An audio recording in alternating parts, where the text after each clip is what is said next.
안녕하십니까 선생님들. 다문화사회의 인권교육 7주차 2교시 강의 시작하도록 하겠습니다.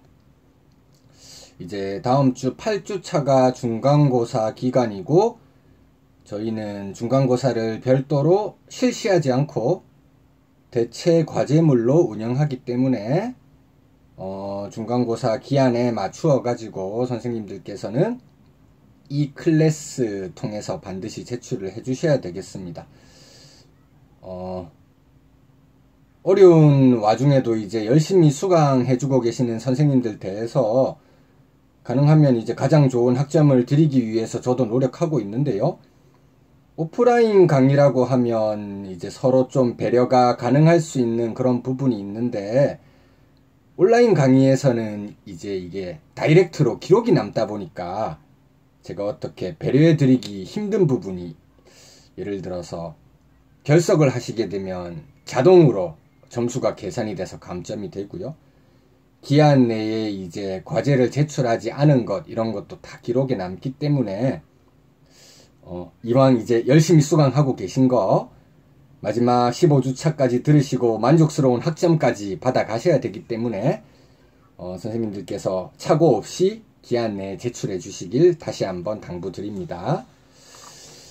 이제 다른 이 클래스 자료실에 있었던 그 텍스트 출력해 오신 걸 바탕으로 해서 강의를 진행하려고 하는데, 전반부에서 제가 강의를 머릿속으로 이제 밑그림을 그릴 때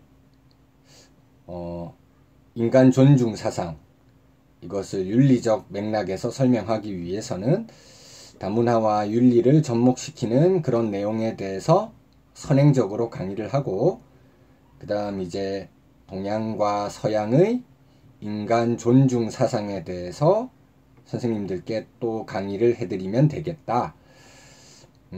인권이라고 하는 것이 근대에서 조금 두드러지게 사용된 용어이기는 하지만 동서고금을 막론하고 그것의 밑바탕이 될 수 있는 인간 존중에 대한 논의는 예전부터 있어 왔기 때문이죠. 그리고 인권이라고 하는 것과 직접적으로 연결될 수 있는 굉장히 중요한 개념 가운데 정의의 문제가 있기 때문에 이것을 이제 전반부 마지막 강의에서 다루는 것이 좋겠다, 이렇게 생각을 하게 된 것이고요. 물론 정의라고 하는 것을 주장하는 사상가들은 굉장히 다양할 것입니다. 제가 지금 윤리학 베이스로 해서 여러 가지 강의를 진행하고 있는데, 윤리학을 다른 말로는 도덕 철학이라고 부르고요. 철학에도 여러 가지 종류가 있는데요. 정치 철학에서 가장 중요한 이슈로 다루고 있는 것이 인권이라든지 정의와 관련된 문제들이죠.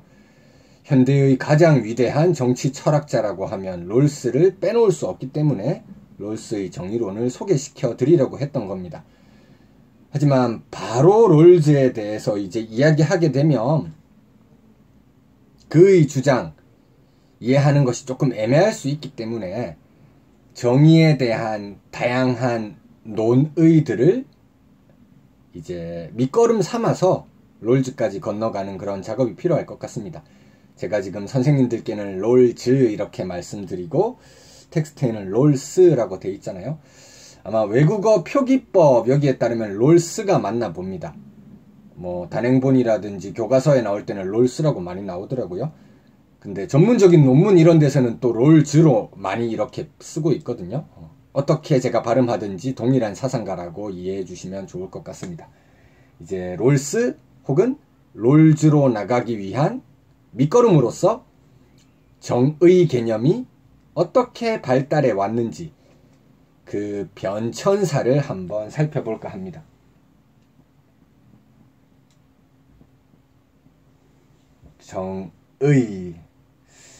정의라고 하면 저희가 지난주에 플라톤 다룰 때도 정의에 대해서 언급한 적이 있었던 것 같습니다. 이상 국가론 이야기할 때 국가가 대문자 A이고 개인의 영혼이 소문자 A, 둘이 유사한 구조를 가지고 있다고 설명해 드리면서 국가의 군주, 군인, 생산자 계급, 영혼의 머리, 가슴, 배 부분에 요구되는 덕목이 있다고 말씀을 드렸었죠. 지난주의 기억을 한번 되살려 보시면 좋을 것 같습니다. 국가의 군주와 개인 영혼의 머리 부분에 필요한 덕목, 이성을 탁월하게 발휘했을 때 갖출 수 있는 덕목, 지혜라고 하는 것이죠. 국가의 군인 계급과 개인 영혼의 가슴, 여기는 잘못된 것을 보면 끌어오르는 분노인 기계, 다른 말로는 의분이라고 하는 것이 있는데요. 이것을 탁월하게 잘 발휘하였을 때 갖출 수 있는 덕목, 용기라는 덕목이 있었습니다. 그 다음 마지막으로 국가의 생산자 계급과 개인 영혼의 배 부분에 요구되는 덕목, 절제라고 하는 덕목이 있었죠. 지혜, 용기, 절제가 조화를 이루면 우리는 그러한 상태를 정의로운 상태라고 합니다. 국가의 차원에서 정의를 말할 수도 있는 것이고 개인의 차원에서 정의를 말할 수도 있는 것이다. 무언가 조화롭고 올바른 상태를 유지하고 있는 것이다. 이것이 정의에 대한 일반적인 정의라고 말할 수 있겠습니다. 우선 일반적 정의,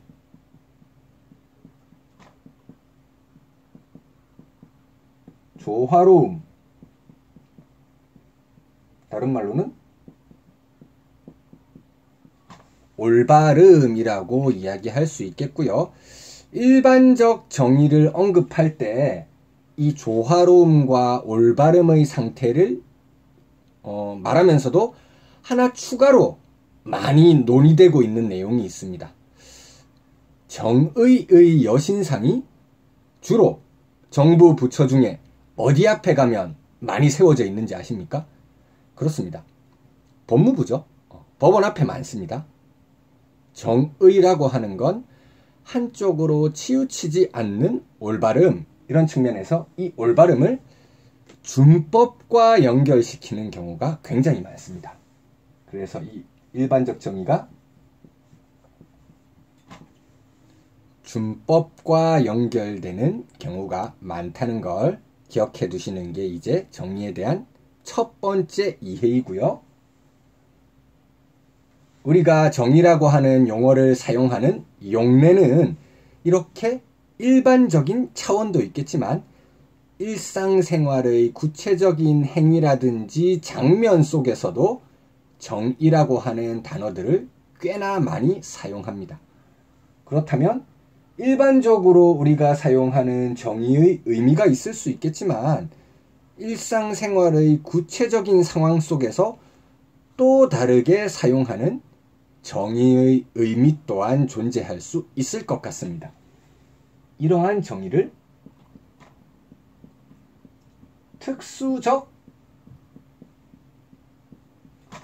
정의라고 표현합니다. 구체적으로 우리가 정의롭다고 말하는 상태, 특수적 정의. 지난주에 배웠던 아리스토텔레스, 이제 그의 아들을 가르치기 위해서 썼던 윤리학 저서 니코마코스 윤리학이라고 하는 책에서 이 특수적 정의의 종류를 비교적 자세히 설명하고 있는데 이것이 현대 사회에서도 그대로 잘 통용되고 있는 내용입니다. 특수적 정의 첫 번째는 준법과도 관련될 수 있는 내용입니다.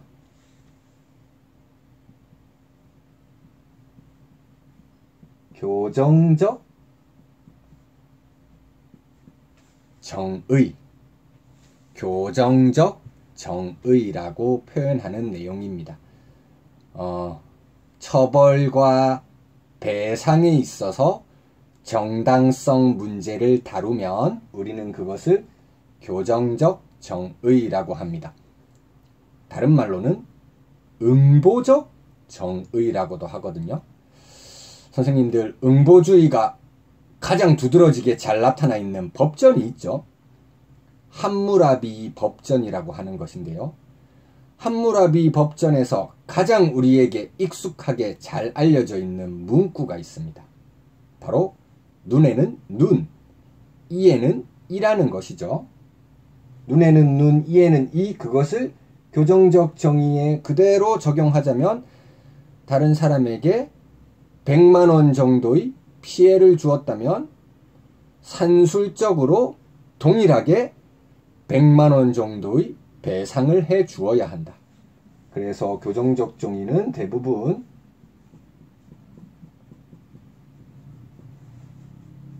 산술적인 비례를 따르는 특징을 가지고 있습니다.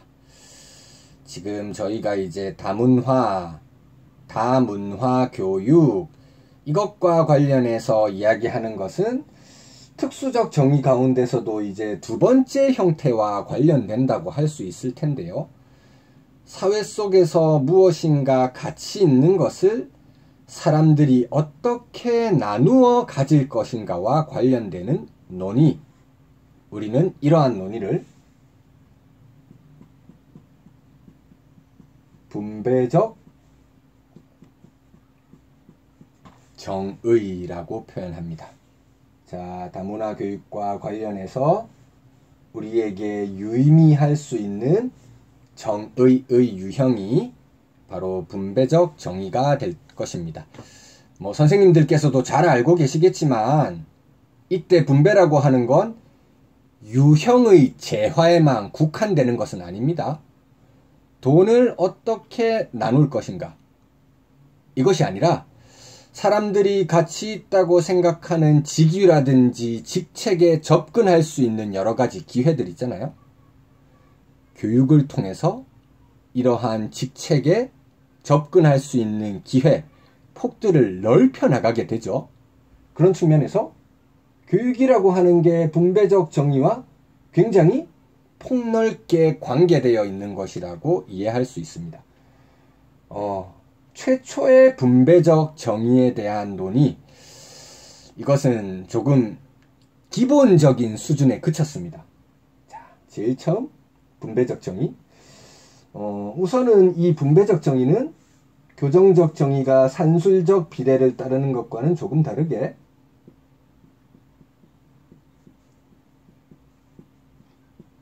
기하학적 비례를 따르는 것이라고 이렇게 설명을 하는데요. 쉽게 예를 들어보자면 기하학이니까 도형이잖아요. 정사각형 떠올려 보시면 됩니다. 한 변의 길이가 1cm인 정사각형이 있다면 그 정사각형의 넓이는 한 변의 길이에 비례해서 1제곱cm가 될 겁니다. 한 변의 길이가 2cm인 정사각형이 있다면 그 정사각형의 넓이는 각 변의 길이에 비례해서 4제곱cm가 될 겁니다. 이런 것처럼 분배를 할 때 각자가 가지고 있는 가치에 비례하는 분배가 이루어져야 된다. 그래서 이런 기하학적 비례를 그대로 가지고 온 조금은 기초적인 형태, 이 최초의 형태를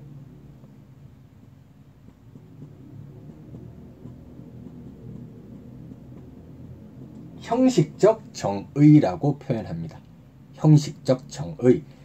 각자가 가진 가치에 비례해서 같은 것은 같게, 다른 것은 다르게 대우하는 것이 정의로운 것이다. 나중에 선생님들 주 교재 내용 가운데서 다문화 관련한 여러 가지 역사적인 사례들 다루게 되는 장이 있는데, 거기서 다른 것은 다르게 대우하는 게 올바른 것이다. 실제로 이렇게 해서 판례가 있었던 경우도 있죠. 기초적인 형태에서는 그렇게 차별하는 게 정의로운 거라고 생각했던 시기도 있다는 겁니다. 각자가 가진 가치에 따라서 같은 것은 같게, 다른 것은 다르게 대우하자. 형식적으로만 정의에 대해서 이야기하다 보니까 실질적으로 여러 가지 부정의들이 나타나게 되거든요.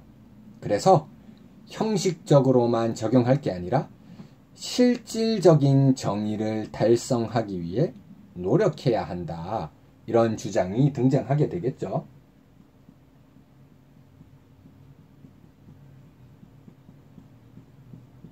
형식적 정의의 한계를 보완하기 위해서 등장한 대안적인 정의관이 실질적 정의라고 생각해 두시면 좋겠습니다. 형식적 정의에도 여러 가지 종류가 있지만 가장 쉬운 예를 들자면 기회의 평등. 기회를 동등하게 준다. 출발선을 동일하게 하면 그것은 정의로운 것이다. 하지만 사람들은 신체적 능력의 차이, 타고난 사회적 배경 이런 것 때문에 똑같은 기회를 준다고 해도 결과의 측면에서는 격차라든지 여러 가지 부정의들이 생겨날 수 있죠.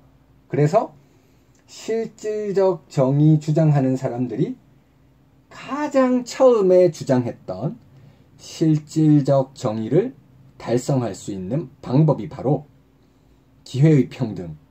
이것만 가지고서는 결과적인 불평등이 일어날 수 있으니까 결과의 측면을 사람들이 동일하게 될 수 있도록 노력하면 되겠구나. 결과적 정의라고 하는 것이 나타나게 되죠. 결과적 정의. 대표자 선생님들 너무 많이 들어보셨을 겁니다. 칼 마르크스라고 하는 인물이죠.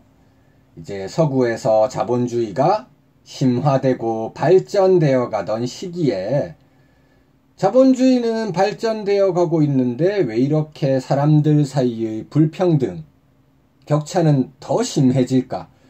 그 원인은 무엇인가? 인간의 역사를 한번 살펴보아야 되겠다.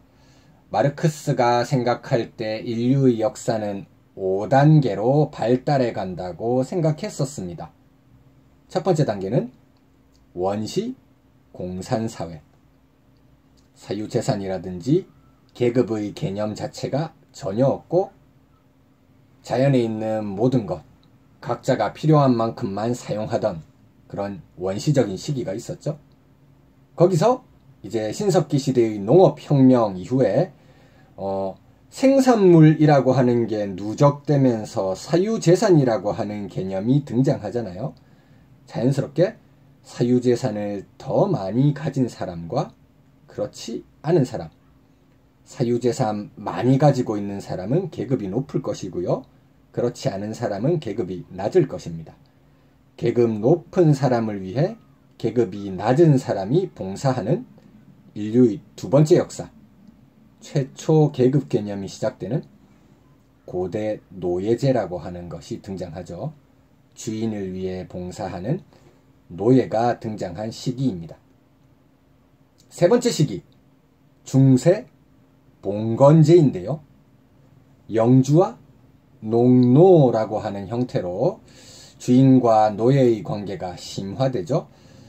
단순히 이제 경제적인 측면에서만 노예의 삶을 간섭하고 제한하는 게 아니라 이 농노들의 삶에 대해서 영주가 굉장히 광범위한 제한을 했었죠.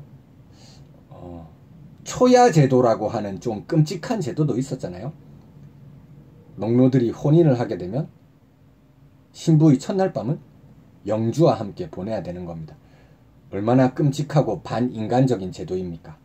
이렇게 계급 사이의 갈등이라든지 모순이 점점 심화되어 가고 있는데요. 마르크스의 진단에는 그 당시 인간들이 살고 있는 단계가 역사 발전의 4단계라는 겁니다. 자, 여기도 여전히 지배계층과 피지배계층은 존재합니다. 지배계층은 자본가인 부르주아이고 피지배계층은 노동자인 프롤레타리아죠. 자본가인 부르주아가 노동자인 프롤레타리아를 억압하고 착취하고 있기 때문에 이 자본주의 사회의 모순이라든지 갈등이 심화되고 있다. 자본주의 사회의 모순을 극복하고 이상적인 사회, 5단계인 공산사회로 나가야 되는데 그렇게 하기 위해 필수적으로 선행되어야 할 것. 이상적인 원시 공산사회에는 이게 없었는데 2단계인 고대 노예제에서부터 이것의 발생으로 계급 개념도 함께 생겨났죠. 바로 사유재산입니다. 사유재산을 완전히 없애고 모두가 능력에 따라서 일하고 필요에 따라서 분배받는 이상사회인 공산주의 사회로 나아가자. 물론 자본주의 사회의 모순이 고도로 심화되어 있기 때문에 한 번에 나가기는 어렵고요. 노동자 계급인 프롤레타리아들의 혁명을 통해서 사회주의라고 하는 과도기를 거쳐서 자본주의의 여러 가지 모순들, 사유재산이라든지 계급, 심지어 국가 같은 경우도 자본가에게 봉사하기 위한 인위적인 기구라고 생각해서 철폐해야지 공산주의로 나아갈 수 있다고 보는 게 마르크스의 주장이었죠. 아름다운 주장이지만 현실 역사에서 완벽하게 성공한 사례는 없었던 것 같습니다. 이 마르크스의 주장을 따라가지고 이제 실험했었던 사례가 소련, 소비에트 연합의 이제 볼셰비키 혁명이라고 할 수 있겠죠. 안타깝게도 그 당시 소련, 지금의 러시아가 후진 농업 국가였죠. 자본주의가 심화로 발달되었을 때 혁명이 일어나야 됩니다. 그게 전제 조건이에요. 자본주의가 심화되고 발달되어야지 생산물이 엄청 많이 축적되어 있어서 누구나 필요한 만큼 가져다 쓸 수 있는 그런 여건이 조성되는데, 안타깝게도 볼셰비키 혁명 당시 소련은 후진 농업 국가였기 때문에 오히려 가지고 갈 그런 재화가 부족해서 사회주의나 공산주의를 표방했던 나라들은 조금 경제적인 열악한 사정으로 인해서 지금 대부분 다 사라진 것이 현실이라고 말할 수 있겠죠. 지금 이제 남아있는 나라라고 한다면 뭐 중국이라든지 북한 정도 거론할 수 있겠고요.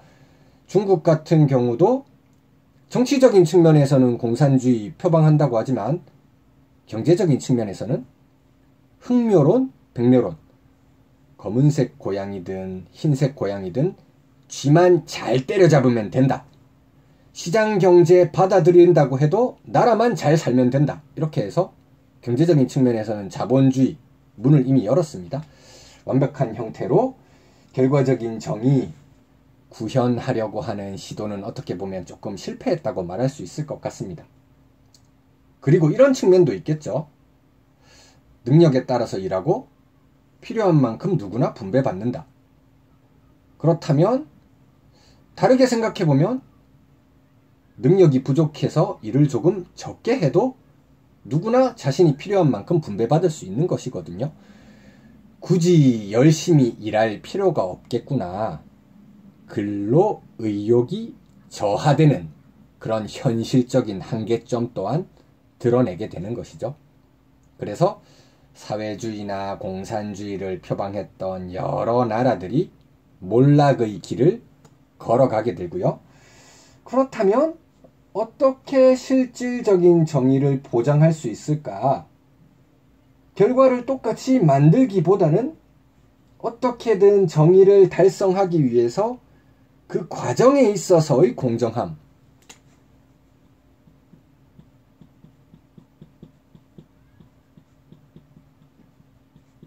절차적 정의라고 하는 것을 우리가 생각해 보는 것이 어떻겠느냐. 이 절차적 정의가 우리가 마지막 3교시에 다루게 될 존 롤즈의 입장이라고 생각하시면 좋을 것 같습니다. 이제 임기가 한 달 정도밖에 안 남은 것 같은데요. 그 문재인 대통령께서 취임사 하실 때 기회는 평등할 것입니다. 그 절차는 공정할 것입니다. 결과는 정의로울 것입니다. 그 속에서 굉장히 여러 가지 정의관들을 잘 담고 있는, 우리가 지금 정의에 대한 여러 가지 유형들을 이야기했는데, 대통령 이제 인수위원회에서 그 보좌관 역할 하는 사람들이 각 분야에서 얼마나 브레인들이겠습니까? 정치 이론 분야에 빠삭한 브레인이 있었을 겁니다. 이 정의관의 여러 가지 유형들을 잘 녹여서 그 내용들을 말씀하셨던 것 같아요. 그렇다면 이제 절차적 정의관, 이게 우리 다문화 교육과도 좀 연결될 수 있는데 조금 소외되어 있는 그런 문화권에 있는 그런 학생들을 배려해주기 위한 아이디어, 이것을 잘 제공하는 게 롤주의 주장에서 드러나거든요. 그래서 우리가 잠시 쉬셨다가 롤주의 주장에 대해서 살펴보면 될 것 같습니다.